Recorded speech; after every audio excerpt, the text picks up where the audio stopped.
दिनों में जी रहे हैं, अंतिम दिनों में रह रहे हैं, अंतिम दिनों में जीवित पाए जाते हैं, उन लोगों के लिए मेरे प्रियो ये सारे दृष्टांत जो हैं लिखे गए, ये वचन लिखे गए। आज जो मैं आपसे बात कर रहा हूँ मेरे प्रियो, सावधान हो जाओ।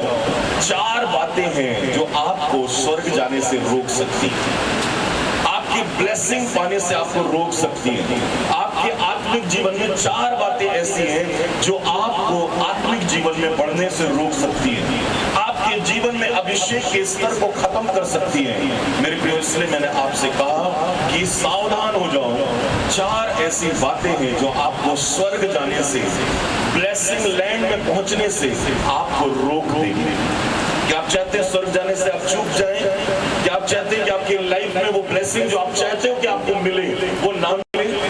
क्या आप चाहते हो कि आपके जीवनों में वो काम जो प्रभु करना चाहता है वो प्रभु ना करे? मेरे प्रियो, आज कई लोग स्ट्रगल कर रहे हैं, कई लोग अपने तौर तरीके, अपनी बातों से सोचते हैं कि उनके जीवन में सब कुछ हासिल हो जाएगा, लेकिन उन्हें मिलता नहीं है। रीजन क्या है? मेरे प्रियो, कुछ बातें हैं जो आज मैं इस कलीसिया को ऑनलाइन में कहना चाहता हूँ। हालेलुया।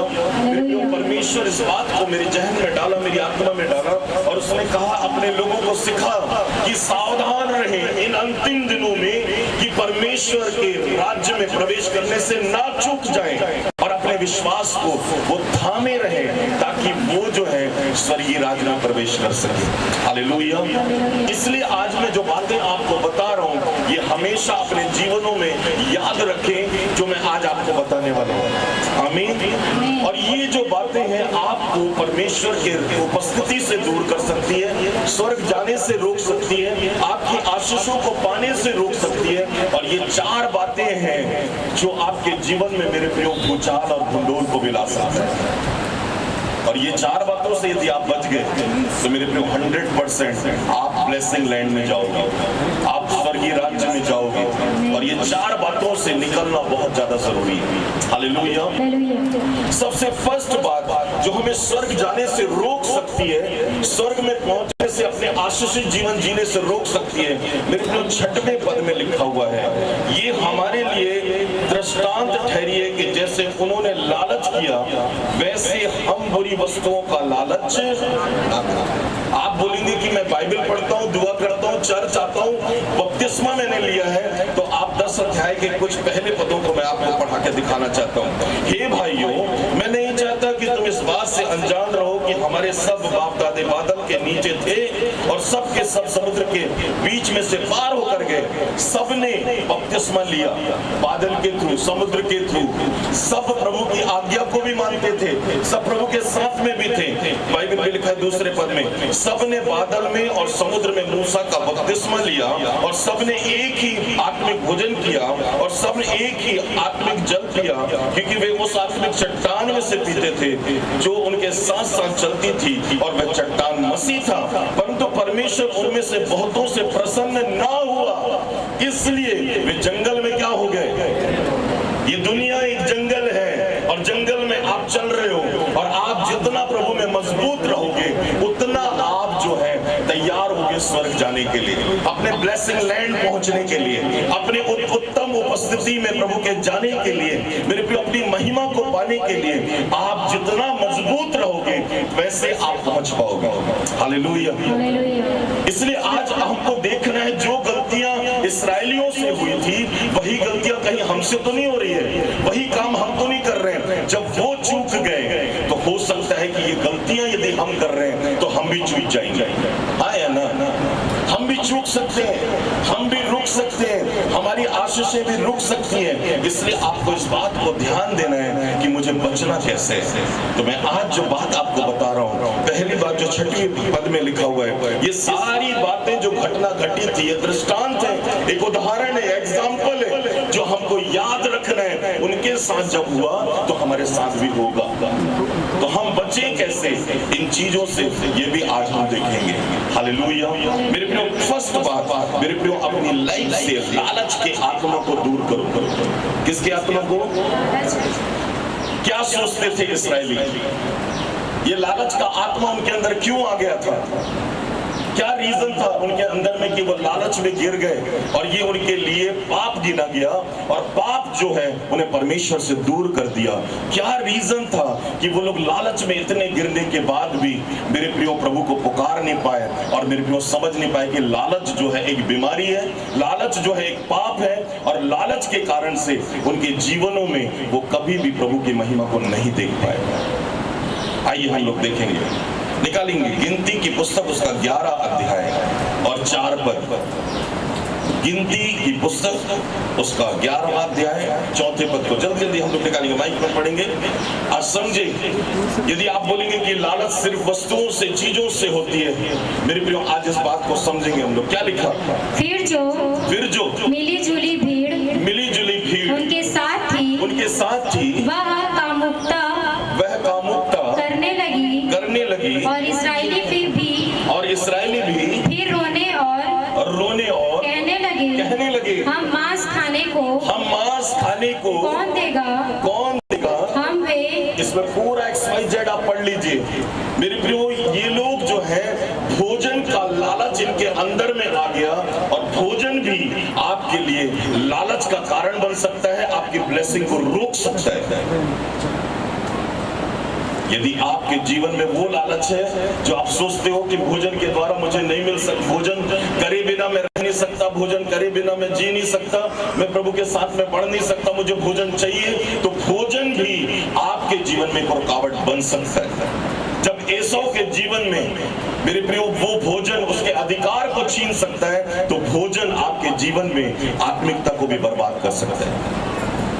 आया ना? इसलिए बाइबल कहती है ज्यादा खाने वाले के साथ में मत रहे, पीने वाले के साथ में मत रहे, ज्यादा मांस खाने वाले के साथ में मत रहे, क्योंकि परमेश्वर कहता है तेरा जो खाना है वो खाना तेरे आत्मिक जीवन के अधिकार को खो सकता है। इसलिए खाने पर मन मत लगा, परंतु प्रभु के वचन पर मन लगा। इसलिए बाइबल में मत्ती रचित सुसमाचार 4 अध्याय के 4 पद में कहा, मनुष्य केवल रोटी ही से नहीं परंतु परमेश्वर के मुख से निकलने वाले हर एक वचन से वो जीवित रहते हैं। आया ना? मेरे प्रियो, लालच आपको बर्बाद कर सकता है, याद रखना। सब लालच के बारे में हम सब जानते हैं, लेकिन थोड़ा सा भोजन भी हमारे जीवन में मेरे प्रियो बर्बाद कर सकता है। एक व्यक्ति था जिसके पास में मैंने शायद एक घटना आपको बताई है। दो व्यक्ति थे और प्रभु के दोनों सेवक थे, दोनों हमेशा प्रार्थना करते थे। प्रभु ने एक उस व्यक्ति के पास में आकर उससे कहा कि मांग तुझे क्या चाहिए, मैं तुझे क्या दूं। तो उसने कहा, प्रभु मुझे सारी वो चीजें जो मैं तुझसे मांगू वो तू मुझे दे, क्योंकि तूने कहा है जो तू मांगेगा वो मैं तुझे दूंगा।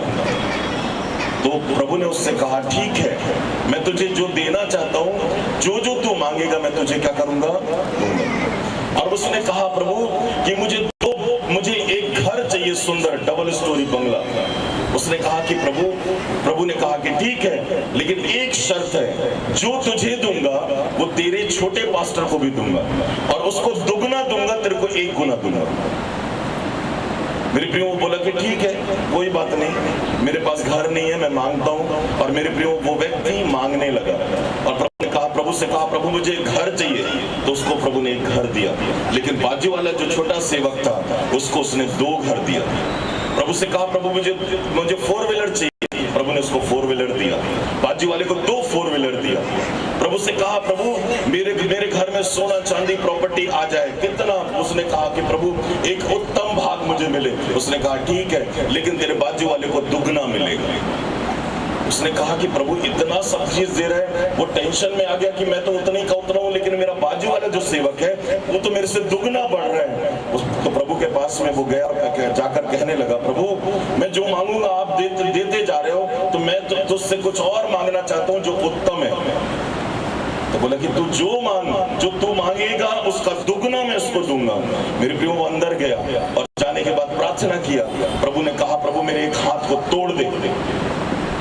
तो बाजू वाले का कितना हाथ टूटेगा? बोले मेरे पैर को तोड़ दे। तो बाजू वाले का कितना टूटेगा?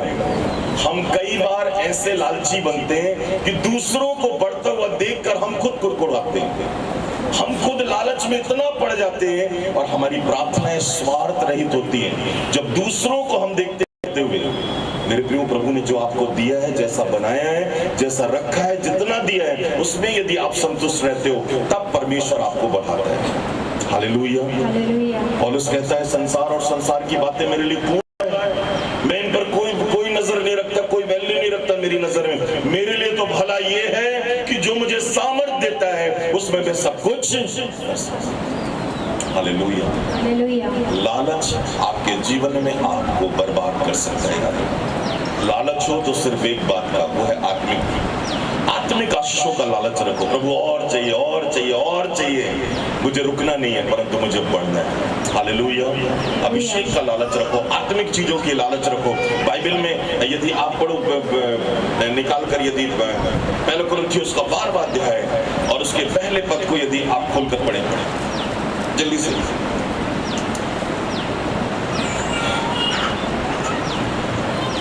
एक आत्मिक लालच, देखो क्या लिखा है। हे भाइयों, मैं नहीं चाहता कि तुम आत्मिक वरदानों के विषय में अनजान रहो। तुम जानते हो कि जब तुम अन्य जाति थे तो गूंगी मूर्तियों के पीछे जैसे चलते थे वैसे चलते थे। इसलिए मैं तुम्हें क्या करता हूँ, पहले जो करते थे वो छोड़ो और अब जो मैं कह रहा हूं वो चीज करो, प्रभु बोलता है।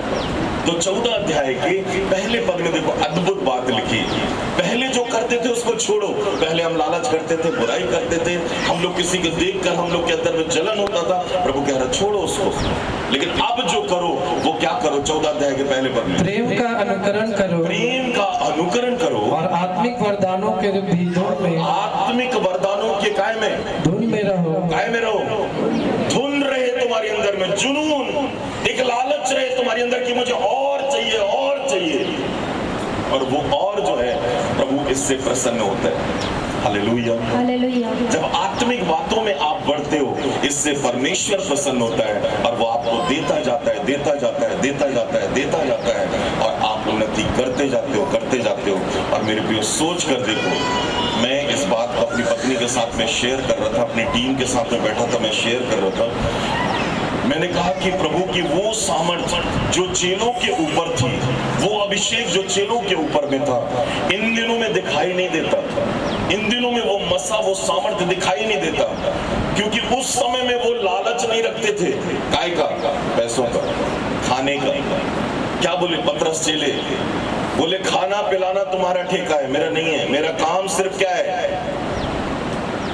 प्रार्थना करना और वचन सुनाना। जितना भी पैसा आए, भेंट आए, जो भी लाके दे, वो हमारे लिए कोई वैल्यू नहीं रखता है। क्या करो उसको? तुम आपस में रखो, तुम देख रेख करो, जिसको जो जरूरत है उसको बांट दो। हालेलुया। आज ये कलीसिया देना सीख रही है। हालेलुया। आज ये कलीसिया, मेरे प्रियो, मैं जानता हूँ बहुत कम है हमारे पास, लेकिन प्रभु की नजर में सर्वोत्तम है हमारे पास। हम थोड़े में जब देना सीख रहे हैं, याद रखना एक दिन आ रहा है, ये जितने यहाँ गवाह हो, जितने लोग यहाँ पर बैठे और ऑनलाइन जितने देख रहे हैं, एक दिन मेरे प्रियो हजारों को देने वाले बनोगे आप। हालेलुया। वो शुरुआत हो रही है, न्यू डालकर जरूर हम जा रहे हैं, लेकिन मेरे प्रियो इस बात को याद रखो, आने वाले समय में कितनों के आंसुओं को आप पोंछोगे, क्योंकि आपके अंदर में लालच नहीं है। इस लालच को कभी मत रखना। जो मेरा है वो मेरे भाई का है, वो मेरी बहन का है, मेरे लोगों का है। इसलिए मैं कहता हूँ ब्लड रिलेशन कोई वैल्यू नहीं। आत्मा में जो जीते हो जिनको, वो तुम्हारे सही परिवार वाले हैं, वो तुम्हारे सही रिश्तेदार हैं, और उनके साथ में कभी धोखा मत। हालेलुया। इसलिए अपने अंदर से लालच के आत्मा को दूर करो, क्योंकि ये वस्तुएं मेरे प्रियो आपको स्वर्ग में जाने से रोक सकती है, आपको ब्लेसेड होने से रोक सकती है। 7वें पद में दूसरी बात जल्दी से हम लोग निकालेंगे। दूसरी बात, मूर्ति पूजा। निर्गमन 32 अध्याय 6 पद, जल्दी निकालेंगे।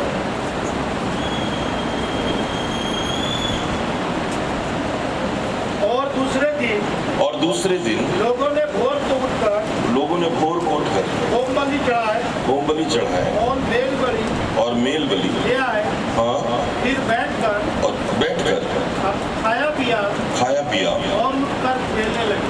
आगे और पढ़ेंगे 7 पद। तब यहोवा ने मूसा से कहा नीचे उतर जा क्योंकि तेरी प्रजा के लोग उन्हें जो तू मिस्र देश से निकाल ले आया है, जिन्हें तू मिस्र देश से निकाल ले आया है, वे बिगड़ गए। क्या हो गए? सब बोलो बिगड़ गए। बिगड़ना भी एक मूर्ति पूजा है। हालेलुया। बिगड़ना भी एक क्या है? आपको याद रखना है, यदि मैं बिगड़ रहा हूं, यदि ये मेरा भाई बिगड़ रहा है, तो ये क्या कर रहा है? आपको ध्यान देना है इस बात को कि यदि मैं बिगड़ रहा हूं, मेरे जीवन में प्रॉब्लम आ रही है, मैं दुर्व्यवहार कर रहा हूं, गलत संगति कर रहा हूं, याद रखो परमेश्वर का सबसे ज्यादा क्रोधित करने वाला, उसको जलन देने वाला क्या है? हालेलुया। अब जानो इस बात को, यदि बिगड़ रहा है हमारा भाई या बहन, तुरंत उसको पकड़ लो, अपनी संगति में लेकर आओ, उसके लिए प्रार्थना करो, उसे समझाओ, बोलो बिगड़ मत, क्योंकि ये तेरे लिए घातक है। परमेश्वर का क्रोध जब तुझ पर पड़ेगा तो तू बच नहीं पाएगा, इसलिए बचाना है। हालेलुया। मेरे पास में मेरी आवाज आ रही? मेरे पास में मैं गीता पढ़ता हूँ, मेरे पास में ग्रंथ रखा हुआ है, उस ग्रंथ में लिखा है कि मूर्ति पूजा घोर पाप है और मूर्ति पूजा करने वाले नरक में जाएंगे। मेरे पास रखा है, मैं ग्रंथ पढ़ता हूँ। क्यों जी? जितने लोग जानते हैं वो समझते हैं, हाँ या ना? यदि डाउट है तो मेरे से मिले, मैं आपको दिखाऊंगा अभी नीचे लिखा है बाइबल में। परमेश्वर ने 10 आज्ञा दी इस्राएलियों को और इस्राएलियों से कहा कि तुम ये काम मत करना। तीसरी आज्ञा क्या है?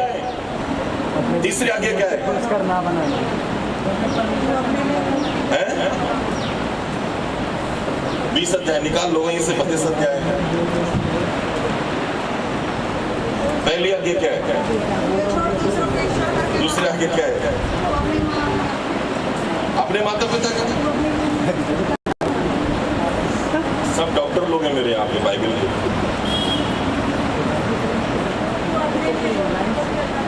तू अपने लिए याद रखो, बिगड़ना इस बात का संकेत है कि आप क्या कर रहे हो। ये चीज मैं सच बता रहा हूं आपको। ये कहां पे लिखा है? यजुर्वेद की पुस्तक में लिखा है। हाँ जी सर जी, मैं सही बोल रहा हूँ। यजुर्वेद की पुस्तक में मेरे पास आयत के साथ में लिखा हुआ है, लेकिन मैं क्या बोलूंगा इसमें? जो मूर्ति पूजा करता है वो 100% याद रखना घोर अंधकार में है और वो नरक में जाएगा, लिखा है। इसलिए मैं आपसे कह रहा हूं, इन चीजों से बचो। यदि आपका भाई आपकी बहन बिगड़ रही है, रोज प्रार्थना करो उसकी गलतियों के लिए, आप माफी मांगो, क्योंकि आप समझदार हो, वो नहीं। वो बिगड़ रहे तो सुधारना आपका काम है। इसलिए बाइबल कहती है कि नीचे उतर, तेरी प्रजा के लोग क्या हो गए हैं? बिगड़ गए हैं, सुधारना तुझे है। क्या लिखा है? ये लोग किसके थे? मूसा के कि परमेश्वर के? किसके थे? मैं परमेश्वर क्यों बोलता तेरे लोग बिगड़ गए हैं? आज सुबह जब मुझे जब प्रभु ने बोला, तब मुझे समझ में आज आया, तेरे लोगों को मैं नए वस्त्र पहना रहा हूं। मैंने कहा प्रभु ये तो तेरे लोग हैं। तो बोले तेरे लोगों को मैं तो नए वस्त्र पहना रहा हूं। हालेलुया। समझो इस बात को। मेरी आत्मा में, मेरे अभिषेक में यदि आप खिंचे चले आए हो, तो एक दिन जितने यहाँ पर बैठे हो, हर एक का लेखा प्रभु मुझसे लेगा। इसलिए प्रभु ने कहा तेरे लोग, क्योंकि तेरे संगति में रहकर ये तेरे से जन्मे हुए लोग हैं, इसलिए इनका लेखा मैं तुझसे लूंगा। इसलिए तेरे लोग। हालेलुया। इसलिए परमेश्वर आपको कहता है कि बिगड़ो मत। आगे जल्दी पढ़ेंगे हम 8वें पद को। और जिस मार्ग पर चलने की आज्ञा मैंने उनको दी थी, उसको झट पर छोड़कर उन्होंने। कैसे छोड़े हैं? झट पर। कैसे छोड़े हैं? काम करने के लिए हम सोचते हैं कि झटपट छोड़ते हैं? जल्दी से बताओ। सोचते हैं कि झटपट छोड़ते हैं? झटपट छोड़ के करते हैं। अच्छे काम को करने के लिए हम प्लान करते हैं, सोचते हैं हम लोग। हाँ है ना? सही है कि नहीं? कितने लोग क्रेडिट कार्ड यूज करते हैं? कोई भी नहीं। क्रेडिट का मतलब क्या होता है? समझो, आज मैं एक चीज बता रहा हूं। क्रेडिट का मतलब क्या होता है? उधारी लेना। लेकिन आज लोगों का फैशन बना हुआ है उधारी लेना। सही है कि नहीं? हम कहते हैं प्रभु, हम प्रभु से कहते हैं प्रभु हम क्रेडिट कार्ड है मेरे पास, मालूम है मैं क्रेडिट कार्ड लेके चलता हूँ। अरे बेवकूफ, तू उधारी लेके चल रहा है, उधारी खा रहा है, एक दिन मर जाएगा तू। समझ में नहीं आ रहा है? प्रभु कहता है जो तेरे पास में उसमें डिपेंड होना सीख, उसमें सीख। है ना? उधारी की गंदी आत्मा को हम अपने जीवनों में लेकर आते हैं और बड़े शान से दिखाते हैं मेरे पास में क्रेडिट कार्ड है ये। है ना? अरे लाइसेंस लेकर घूम रहे चारों तरफ, तो प्रभु क्या बोलेगा? तू खुद एक लाइसेंस बना के घूम रहे क्रेडिट उधारी का, तो जिंदगी भर उधारी में रहेगा और उधारी में मर जाएगा। इसे दूर करो। ऐसे डेविल को अपने अंदर में आने ही ना दो। क्यों? क्योंकि हमारी सोच बिगड़ गई है। किसने बिगाड़ा? दुनिया के लोगों ने। लोग हमको बिगाड़ रहे हैं, हम बड़े आसानी से जाते हैं। मैं आपको बताता हूँ ना, हमेशा आज पूरी दुनिया मूर्ख डे बनाती है। अप्रैल फूल मनाते हैं, हम भी बड़े मजे से बनाते हैं अप्रैल फूल। सबको अप्रैल फूल बना के वो करते हैं। बोलो मूर्ख डे है कि नहीं है? लेकिन मूर्ख बनाना हमको अच्छा लगता है। क्यों? क्योंकि दुनिया मना रही है, इसलिए हम भी मना रहे हैं। तो दुनिया जो करेगी वो करोगे। इसलिए प्रभु ने उससे कहा तेरे लोग बिगड़ गए और झट बदल गए हैं, जा उनको समझा और मेरी विधियों को सिखा, मेरे वचन को सिखा। बाइबल कहती है मेरे ज्ञान के ना होने से मेरी प्रजा क्या हो गई? कहां से सीखोगे? खोजा कहता है जब तक मुझे कोई ना समझाए तब तक मैं कैसे समझूंगा। अरे मैं तो समझा रहा आपको, अब तो समझो। आया ना? हालेलुया। जल्दी जल्दी जल्दी आगे बढ़ेंगे। झटपट छोड़कर उन्होंने एक बछड़ा ढाल कर बना लिया, फिर उसको दंडवत किया और उसके लिए बलिदान भी चढ़ाया और यह कहा है, हे इस्राएलियों, तुम्हारा ईश्वर जो तुम्हें मिस्र देश से छुड़ा ले आया है वह यही है। फिर यहोवा ने मूसा से कहा, मैंने इन लोगों को देखा और सुन, वे हठीले हैं। ये लोग क्या हो गए? हठीले हो गए। हठीले मीन्स कठोर। आप जैसा हो, जिसके पीछे रहोगे, मूर्ति क्या होती? कठोर। होता कि नहीं? हम भी हठीले हो जाते, हम भी वैसे ही हो जाते। इसलिए बाइबल इस बात को, उसका अर्थ है जो बोल रही है। मैं बहुत सी बातें आपको इसमें बोल सकता हूँ, लेकिन आज मैं नहीं बोल रहा हूँ, इसलिए क्योंकि मैं ऑनलाइन हूँ। पर मैं प्रॉमिस कर रहा हूँ अपनी टीम से मैं बात करूंगा। आमीन। हालेलुया। 10वें पद में लिखा हुआ है, अब मुझे मत रोक, मेरा क्रोध उन पर भड़क उठा है, जिससे मैं उनको क्या कर दूंगा? भस्म कर दूंगा। परंतु तुझसे एक बड़ी जाति में क्या करूंगा? यदि ये ना सुधरे, मेरे प्रियो, यदि मूसा प्रार्थना ना करता तो इस्राएली प्रजा पूरी बर्बाद हो जाती। हम हठीले होते हैं कि नहीं? झट बदलते हैं कि नहीं? बुराई करते हैं कि नहीं? तो बच कैसे जाते हैं? यीशु मसीह ने तो लहू बहा कर चला गया, क्रूस पर अपने लहू को बहाया, आपके लिए कीमत चुका के चला गया। मेरे प्रियो, आज जो लोग आपके लिए प्रार्थना करते ना, उनको जाके थैंक यू बोल के आना। उनकी दुआओं के कारण से आप बचते हो, इसलिए आप आज तक मिटे नहीं हो। कोई तो है जो आपके लिए दुआ कर रहा है, कोई तो है जो आपके लिए रो रहा है, कोई तो है जो आपके लिए घुटने टेक रहा है। यहाँ पर कई लोग बैठे हैं जो मेरे को बैठकर इस कलीसिया के लिए, आपके लिए, आपके लोगों के लिए, आपके परिवार के लिए प्रार्थना करते हैं, जगते हैं रात भर, अपना समय गुजारते हैं प्रभु के साथ में। क्या आपका थैंक यू बोलना नहीं बनता? मेरे प्रियो, थोड़ा सा बोलकर एक शब्द थैंक यू बोलना हमको तकलीफ होती है। मेरे प्रियो, बाइबल कहती है यदि बुरा करता है, गलत करता बनता है, ढीठ बनता है, क्रोध करता है। मेरे प्रियो, आप खोलकर पढ़ लेना अपने घर में जाकर, कुलुस्सियों उसका 3 अध्याय 5वें पद में, अनर्थ कल्पना, दुष्ट काम करना। मेरे प्रियो, हर एक वो बुराई किसके बराबर है? मूर्ति पूजा, पढ़े? मूर्ति पूजा के बराबर। इसलिए अपने उन अंगों को मार डालो, इसलिए उन अंगों को मार डालो जो पृथ्वी पर है, जो पृथ्वी पर है, अर्थात व्यभिचार, अर्थात व्यभिचार, अशुद्धता, अशुद्धता, दुष्ट कामना, दुष्कामना, बुरी लालसा और लोभ जो मूर्ति पूजा के बराबर। काय के बराबर है? मूर्ति पूजा के, काय के बराबर है? मूर्ति पूजा के। हम करते कि नहीं करते? नहीं करते। परमेश्वर हमारे साथ करेगा कि नहीं? इसलिए प्रभु से कहो, प्रभु मैं आज से इन कामों को छोड़ूंगा और तेरे पीछे चलूंगा। हालेलुया। हालेलुया। बाइबल कहती है यदि तू ये करता है तो तेरी 7 से 10 पीढ़ियों तक मैं तुझे श्राप दूंगा। हालेलुया। हालेलुया। जल्दी से हम लोग आगे बढ़ेंगे। तीसरी बात,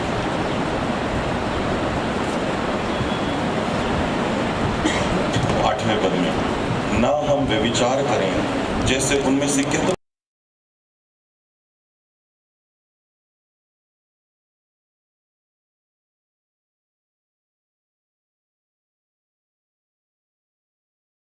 सांपों के द्वारा नष्ट करती है। तीसरी बात, व्यभिचार। आप क्या सोचते हो, पुरानी जो आज्ञा थी पुराने नियम में, वो सरल थी या नए नियम की आज्ञा सरल है?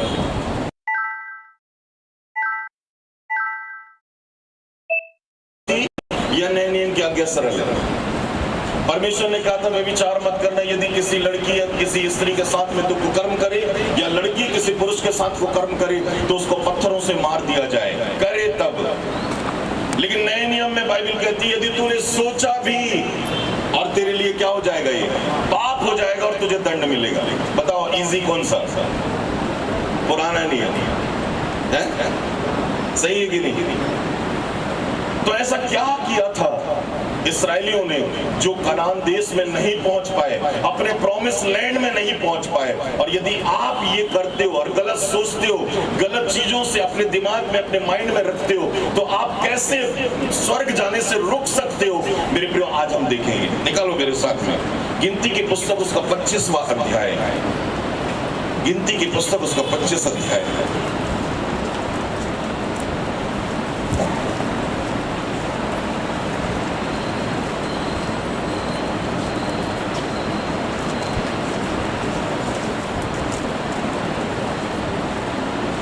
जल्दी से पढ़ेंगे हम लोग, दूसरे पद से पढ़ेंगे, पहले पद से पढ़ें, कुछ पदों को पढ़ेंगे। आप जरूर घर जाकर इस अध्याय को पढ़ें, आपको बहुत सीखने मिलेगा। इजरायली सिद्धि में रहते थे। हाँ। और वे लोग मोआबी लड़कियों के संग कुकर्म करने लगे। अन्य जाति लड़कियों के साथ में वो क्या करने लगे? कुकर्म करने लगे। और जब उन स्त्रियों ने उन लोगों को अपने देवताओं के यज्ञों में न्योता दिया, तब वे लोग खाकर उनके देवताओं को दंडवत करने लगे। यो इस्राएली बाल-पोर देवता को पूजने लगे। तब यहोवा का कोप इस्राएल पर भड़क उठा, और यहोवा ने मूसा से कहा, प्रजा के सब प्रधानों को पकड़कर यहोवा के लिए धूप में लटका दे, जिससे मेरा भड़का हुआ कोप इस्राएल के ऊपर से दूर हो जाए। तब मूसा ने इस्राएली न्यायालयों से कहा, तुम्हारे जो जो आदमी बाल-पोर के संग मिल गए हैं, उन्हें घात करो। बस आगे आप घर में जाकर पढ़िएगा। मेरे प्रिय, ये जो घटना है यहाँ पर मिद्यानियों के साथ में इस्राएली जो लोग थे, इस्राएली लोगों ने क्या किया? गलत काम किया, व्यभिचार किया। और व्यभिचार करने के कारण से परमेश्वर का कोप भड़क उठा, और परमेश्वर ने कहा जितनों ने व्यभिचार किया उनको तू क्या कर? घात कर। उनको बाहर लेकर आ और उनको क्या कर? घात कर। मैं आपको बता सकता हूं कि इंडिया में बालपुर जो नाम यहाँ पर आया है, वो उस देवी का नाम मैं बता सकता हूँ। उस देवी का नाम, उसको व्यभिचार की गंदी देवी कहा जाता है। समझो इस बात को, उसको गंदी देवी कहा जाता है। और वहीं से सब चीजें बनते हैं जो हम लोग हमारे जो पुराने जीवन में हम लोग इस्तेमाल करते थे, उसको वहां पर बालपोर कहा जाता था। परंतु आज इंडिया में उसका नाम कुछ और है। समझ रहे हो? जो स्टैचू बनाए जाते हैं, जो चीजें बनाई जाती है, वो चीजें वहीं से सबसे पहले लाई जाती है, इसलिए उसको व्यभिचार की देवी कहा जाता है। और उसी देवी की उपासना जो है मेरे प्रियो कुरिन्थ के लोग करते थे, और कुरिन्थ के लोग जब करते थे तब पौलुस ने वहां पर उनको डांटा था और उनको पत्र लिखकर बोला था, वही गंदी आत्मा जो कि मेरे प्रियो बालकोर था, उसी का नाम बदल के एलिया के समय में मेरे प्रियो जिसके समय में जो अहाब राजा की पत्नी थी, क्या नाम था उसका, इजबेल रानी, वो उसको फॉलो करती थी और वही गंदा काम वो भी करती थी और दूसरों को करवाती भी थी। नाम बदले जरूर है पर काम आज भी वही है। इसलिए परमेश्वर चिढ़ता है, जानो इन बातों को और इस व्यभिचार की आत्मा से क्या रहो, दूर रहो। मैं पिछले दिनों सर्च कर रहा था कि व्यभिचार की इस गंदी आत्मा में लॉकडाउन में सबसे ज्यादा बिगड़ने वाले लोगों की संख्या में शादीशुदा लोग हैं। शादीशुदा लोग हैं जो सामने कुछ और है अपनी पत्नी के, लेकिन साइड में अंधेरे में कुछ और है। इतने बिगड़े मेरे पे। उसके बाद में जवान बच्चों का आता है, उसके बाद में फिर छोटे बच्चों का आता है, जो कि इस नॉलेज में, ये सारी जानकारी में बाइबल कहती है कि अंत के दिनों में वो लोग अपनी लज्जा की बातों पर क्या करेंगे, घमंड। फिलिपियों 3 अध्याय उसके 18-19 पद में वो अपनी लज्जा की बातों पर घमंड करेंगे, अपने अश्लील बातों पर घमंड करेंगे। इसलिए बचे रहना, अपने आप को बचाए रखना, क्योंकि अंत के दिनों में सबसे ज्यादा ये गलत काम है। इसलिए परमेश्वर जो है व्यभिचार की गंदी आत्मा से मेरे प्रियो नाराज होता है, और ये व्यभिचार का आत्मा आपको स्वर्ग जाने से रोक सकता है। आत्मिक व्यभिचार भी होता है, आत्मिक व्यभिचार भी होता है। जब आप प्रभु के साथ में हो, यहाँ खड़े होकर हालेलुया प्रेज़ द लॉर्ड कर रहे हो और बाहर में जाने के बाद फिर कोई संसारिक काम कर रहे हो, आप मेरे प्रियो आत्मिक व्यभिचार में हो। और आत्मिक व्यभिचार कभी भी प्रभु पसंद नहीं करता। कुरिन्थ की कलीसिया के बारे में आप पढ़िएगा, कुरिन्थ की पुस्तक को, पहले कुरिन्थ की पुस्तक को, मेरे प्रियो वरदान थे, भविष्यवाणियां थी, बड़े बड़े काम होते थे, चिन्ह चमत्कार होते थे, अन्य भाषाओं का होता, लेकिन आत्मिक कुकर्म के कारण से परमेश्वर ने उससे कहा कि मैं तुझे उगलने पर हूं कुरिन्थ की कलीसिया, क्योंकि तू आत्मिक व्यभिचार में पड़ा हुआ है, तेरे पास वरदान है परंतु तू वैसा जीवन नहीं जीता, इसलिए मैं तुझे बाहर निकालने पर। इसलिए फटकार लगाई थी पौलुस ने। हमारे जीवनों में व्यभिचार है, कोई भी व्यभिचार। आज संसार देखो हर चीजों को मान्यता दे रही है, हर चीज उल्टा। मैं बहनों के विरोध में नहीं हूँ, मैं अपने स्त्रियों के विरोध में नहीं हूँ, परंतु जो चीज मेरे प्रियो परमेश्वर ने निर्धारित किया, उसका सब चीज उल्टा हो रहा है। मैं इसलिए पिछले दिनों अपनी टीम से कह रहा था, जिस घर का मुखिया पुरुष यदि छोड़कर स्त्री बन गई है, वो घर श्रापित है। क्योंकि बाइबल कहती है इस बात को कि पुरुष का घर में एक स्थान, एक ओहदा है, परमेश्वर ने उसको आशीष दिया। यदि पति का आदर नहीं करती है, पत्नी यदि पति के अधीन नहीं है, ये रॉन्ग है, श्रापित है ये बात। क्योंकि प्रभु का नियम है, और प्रभु के नियम के विरुद्ध में जो भी गया उनका घर बर्बाद हुआ। इसलिए इस बात को याद रखो कि हमें शरीर से व्यभिचार नहीं, पर आत्मिक व्यभिचार, सोच से व्यभिचार। इसमें मुझे हमेशा एक पद बहुत अच्छा लगता है, मैंने अपनी आंखों के साथ में वाचा बांधा है। वाचा बांधो अपनी सोच के साथ, अपनी आंखों के साथ में, अपने शरीर के साथ में, कि कभी भी आप व्यभिचार और गलत काम नहीं करोगे, ना देखोगे। हमारे हाथों में यंत्र है, हमारे हाथों में बड़े बड़े टेलीविजन है, बहुत आसानी से मैं कई बार इस बात को सोचता हूँ कि मोबाइल खोलो और सबसे पहले हर वो गंदी चीज हमारे सामने में स्क्रीन में आती है। मोबाइल को खोलो, आप ऐड करने का तरीका है कि वो देखें, यदि तुमने इसको नहीं देखा तो क्या देखा, लिख के भेजते। बचो व्यभिचार से, बाइबल कहती भागो व्यभिचार से। यूसुफ भागा व्यभिचार से, आप भाग सकते हो, बच सकते हो, बचना आपको। हालेलुया। जल्दी वापस चलूंगा। चौथी बात 10वें पद में लिखा है, और ना तुम कुड़कुड़ाओ जिस रीति से उनमें से कितने कुड़कुड़ाए और नष्ट करने वाले के द्वारा नष्ट कर दिए। ये भी एक लेवल है, ये भी एक आत्मा है जो आपको स्वर्ग जाने से क्या कर सकता है, रोक सकता है। किन बातों में कुड़कुड़ाए थे? निकालेंगे मेरे साथ में। गिनती 16 अध्याय 41 पद। गिनती 16 अध्याय 41 पद।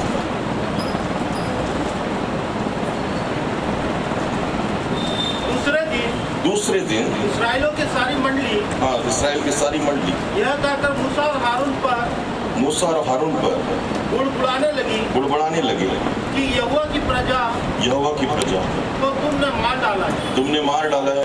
और जब मंडली के लोग मूसा और हारून के विरुद्ध इकट्ठे हो रहे थे, तब उन्होंने मिलाप वाले तंबू की ओर दृष्टि की और देखा कि बादल ने उसे छा लिया है और यहोवा का तेज दिखाई दे रहा है। तब मूसा और हारून मिलाप वाले तंबू के सामने आए। तब यहोवा ने मूसा और हारून से कहा, तुम उस मंडली के लोगों के बीच में हट जाओ कि मैं उन्हें पल भर में भस्म कर डालूं। हालेलुया। मेरे प्रिय, यहाँ पर कुड़कुड़ाना और बुड़बुड़ाना कि दूसरों की गलती की सजा, दूसरों के गलत कामों के कारण से हम पर यह दंड क्यों आया? अब यदि पिछले अध्याय को यदि आप पढ़ें 16वें अध्याय को, तो यहाँ पे कोरा, दातान और अबीराम के बारे में, जिन्होंने बलवा किया, परमेश्वर के विरुद्ध में गए। और मेरे प्रियो, परमेश्वर ने इस पीढ़ी को, इनके खानदान को, इनके वंश को पूरा खत्म कर दिया। फिर भी लोग कुड़कुड़ाने लगे, जो बच गए ना वो कुड़कुड़ाने लगे कि बोले मूसा और हारून के द्वारा हमारे जीवनों में ये सारे पाप आए हैं, ये बुराइयां आई हैं, और वो कुड़कुड़ाने और बुड़बुड़ाने लगे, और यही बात उनके लिए पाप गिना गया। और मेरे प्रियो, परमेश्वर उनसे जलन रखा, और बाइबल कहती है उसने कईयों को मार डाला क्रोध में। परमेश्वर ने, जब आप क्रोध में होकर, जब आप जलन में होकर बुड़बुड़ाते और कुड़कुड़ाते हो किसी भी चीज के लिए, किसी भी वस्तु के लिए, परमेश्वर के लिए हो, चाहे अपने जीवन के लिए हो, चाहे अपने बच्चे, अपने पत्नी के लिए हो, चाहे अपने जॉब के लिए कुड़कुड़ाते हो, प्रभु सिर्फ 5,000 कमाता हूं मैं, प्रभु कहता है उसमें धन्यवाद दे, 5,000 50,000 भी बन सकता है, लेकिन तुझे धन्यवाद देना है। पर हम कुड़कुड़ाते हैं, इतने ही हमारे पास में, इतने ही दिया प्रभु, तेरे कारण मेरे परिवार में ये प्रॉब्लम है, तेरे कारण मेरे जीवन में ये सब चीजें। प्रभु को कोसना बंद करो, जो है वो आपके लिए बेस्ट है, क्योंकि आप उसके हो, क्योंकि उसमें यदि आप विश्वास योग्य रहते हो, परमेश्वर आपको बढ़ाएगा। हालेलुया। मैं हमेशा मेरे प्रियो इस बात को स्मरण करता हूँ। एक प्रभु के दास थे, पास्टर थे, वो मेरे प्रियो मेरे साथ में रहा करते थे। वो मुझसे कहते थे, प्रेम भाई अपने बॉस से बात करो ना कि वो मुझे बाइक दे दें। मैं उनसे बोलता था कि भैया आपकी सैलरी बहुत कम है, आप कैसे बाइक को मैनेज करोगे? बोले नहीं नहीं नहीं नहीं, सब पास्टर लोग बाइक में घूमते हैं, सब पास्टर लोग बोले बड़े ठाट बाट में रहते हैं, बोले मैं भी रहूंगा। मैंने कहा सर भैया आपकी सैलरी बहुत कम है, मत लो, मत बोलो। मैं गया और अपने बॉस, अपने मैडम से मैंने बातचीत किया। मैंने कहा भाई सर बहुत तकलीफ होती है उनको, आप उनको बाइक दे दो। वो आया और उसके बाद में उसको बाइक दी गई, और बाइक जब दी गई उसने लेकर गया। उसकी सैलरी ज्यादा नहीं थी, 5500 रुपए उसकी सैलरी थी। और मेरे प्रियो उसने लिया, और लेने के बाद में वापस अपनी मिनिस्ट्री में गया, और मिनिस्ट्री में जाने के बाद में उसका जो खर्च है वो क्या होने लगा, बढ़ने लगा। अब 5500 रुपए उसको कम पड़ने लगे। क्यों? क्योंकि डेली 100 रुपए का पेट्रोल डल रहा है, तो महीने में कितना खर्च हो रहा है? 3000। बच कितना रहे? तो क्या 2500 में घर चलेगा? उसने पूरी खटारा को उठाकर लाकर गाड़ी को पटक दिया। बोले मेरे को नहीं चाहिए ये गाड़ी। मैंने कहा इतने दिन से माथा पटक रहा था, इतने दिन से बोल रहा था, समझ में नहीं आ रहा था पास्टर साहब। मैं आपको इसलिए बोल रहा था अभी मत मांगो, जब सही समय में आएगा तो आपको वो चीजें मिल जाएंगी। हालेलुया। आप जानते हो, परमेश्वर जानता है कि मेरे प्रियो आपको कब कौन सी चीज किस समय में देना है, वो क्योंकि आपका भला सोचने वाला परमेश्वर है। हालेलुया। इसलिए प्रभु से कहो, प्रभु धन्यवाद तेरा, क्योंकि मेरी बढ़ोतरी तू कर रहा है, मेरे जीवन में आशीष आएंगी, ये मुझे मिलेंगी, क्योंकि मैं जानता हूँ मैं आपका बेटा हूँ।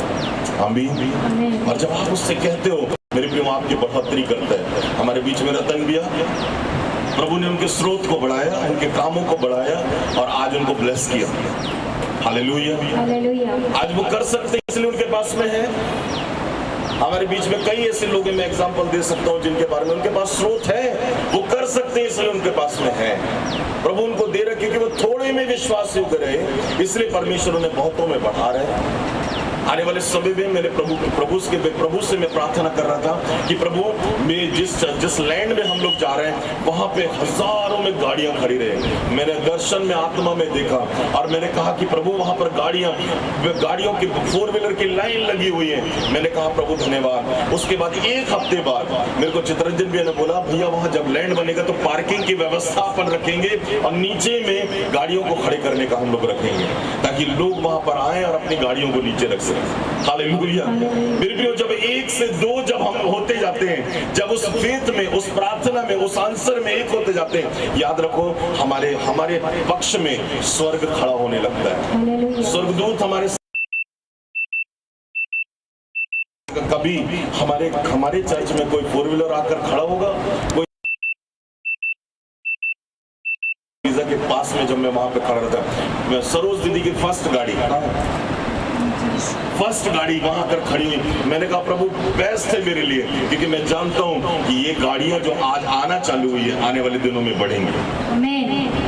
Hallelujah, hallelujah. और प्रभु कहता है कुड़कुड़ाना बंद कर, अपनी अपेक्षा जो संसार में तू करता था वो करना बंद कर। तेरी लाइफ में मैं सब कुछ लेकर आऊंगा, क्योंकि सब कुछ मैंने तुझे दिया है। आमीन। बिल्कुल, आपको सब कुछ मिल सकता है जब आप ये 4 पापों से बचते हो। जो है उसके लिए धन्यवाद दो, और जो पाना चाहते हो उसके लिए प्रभु को धन्यवाद दो, और कहो मेरे जीवन में पूरा हो रहा है, और वो पूरा होगा। आमीन।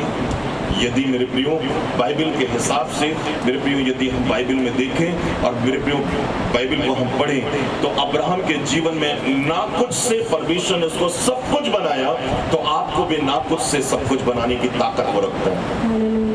हाँ या ना? दानियल जो एक गुलाम जीवन जीने वाला व्यक्ति था, कुछ नहीं था, उसकी वैल्यू नहीं थी, साग पात खाकर वो जीवन को जीता था। जब साग पात खाकर वो एक उत्तम बेस्ट मेरे प्रिय राजा के साइड में बैठकर राज्य करने वाला बन गया, तो परमेश्वर भी आपको उत्तम पदों में बैठाने की ताकत रखता है आज भी। और खड़े और ईमानदार रहना। हालेलुया। इसलिए जितनी लोग यहाँ पर बैठे हैं, जितने लोग सुन रहे हैं, मैं आप सबसे कहता हूँ कि आज भी हर दिन प्रभु के क्रूस को उठाकर उसके पीछे चलो। ये ना सोचो कि मैं स्थिर हूँ, मैं सब कुछ जानता हूँ। पता है धोखा खा सकते हो, गिर सकते हो। इसलिए जो व्यक्ति नम्र रहेगा वो व्यक्ति कभी नहीं गिर सकता। नम्र बने रहो हमेशा, क्योंकि बाइबल कहती है, देखो 13वें पद में, किसी ऐसी परीक्षा, सॉरी 12वें पद में, इसलिए जो समझता है मैं स्थिर हूँ, मैं चौकस रहे, कहीं गिर ना पड़े। तुम किसी ऐसी परीक्षा में नहीं पड़े जो मनुष्य के सहने के बाहर है। परमेश्वर सच्चा है, वह तुम्हें सामर्थ्य से बाहर परीक्षा में ना पड़ने देगा, वरन परीक्षा से के साथ निकास भी करेगा कि जिसे तुम क्या कर सको, सह सको। इतनी बड़ी तकलीफें नहीं आने देगा प्रभु आपकी लाइफ में जिसको आप सह ना सको। पर जो है उसमें ईमानदार रहो, स्थिर रहो, मजबूत रहो, दृढ़ रहो, खड़े रहो, लड़ो अपनी परिस्थितियों से और कहो कि आज मेरा जीवन नहीं बदला, मेरे जीवन परिस्थितियां नहीं बदली, परंतु कल बदलेगी।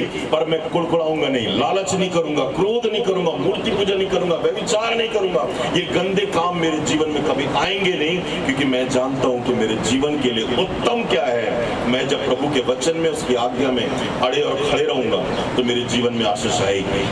आमीन, हालेलुया। मैं आज आपको कहना चाहता हूँ, यदि ये 4 बातें अपनी लाइफ में आप आने से रोक दो, आपको ब्लेस्ड होने से कोई नहीं रोक सकता, आपको आशीषित जीवन होने से कोई नहीं रोक सकता, स्वर्ग जाने से कोई नहीं रोक सकता। मेरे प्रियो, आप इस बात को याद रखो, परमेश्वर अपना वस्त्र इसलिए पहनाता है ताकि आप उसके घर में जाकर आनंद मनाओ। हालेलुया। मेरे प्रिय पुत्र कितनी भी गलती क्यों ना किया हो, परंतु तैयार किया गया और उत्तम वस्त्र पहनाए गए जो उसके पिता ने उसके लिए तैयार किया था, और अंदर ले जाकर आनंद मनाया गया। हम भी आनंद मनाएंगे। आमीन। मेरे प्रिय, जब आप गवाही देते हो, आप प्रभु की महिमा करते हो, आप मेरे प्रिय प्रभु के साथ आनंद मनाते हो, क्योंकि बाइबल कहती है जब एक आत्मा यहाँ पर आनंद मनाती है तो स्वर्ग में भी आनंद मनाया जाता है। हालेलुया। इसलिए आज इस बात को याद रखो, जिसके जीवन में यदि लालच का आत्मा है, जिसके जीवन में मूर्ति पूजा है, जो बुराइयां हैं, छठ बदल जाते हो, छठ कुछ कर बैठते हो, यदि आप बिगड़ जाते हो, आप छोड़ दो, क्योंकि मूर्ति पूजा के बराबर है। दूसरा, व्यभिचार ना करना, सोचों से, विचारों से, आंखों से, गलत चीजें देखने से हमारे जीवन से व्यभिचार होता है। बच्चों इन चीजों से। परमेश्वर मेरे प्रियो आपको ब्लेस करेगा। कुड़कुड़ाना बुड़बुड़ाना बंद करो। एक दूसरे से मेरे प्रियो, एक दूसरे से क्रोध ईर्ष्या जलन रखना बंद करो मेरे प्रियो। थोड़ा सा जीवन है 70 से 80 साल तक, क्या छोड़ के जाओगे? क्या लेकर आए हो आप यहाँ से? एक ही चीज लेकर जाओगे, जो आज प्रभु के साथ आप जी रहे हो ना, एक दिन प्रभु वहां पर पूछेगा, तूने जो जीवन जिया वो बेस्ट जिया, आजा मेरे साथ स्वर्ग में रह।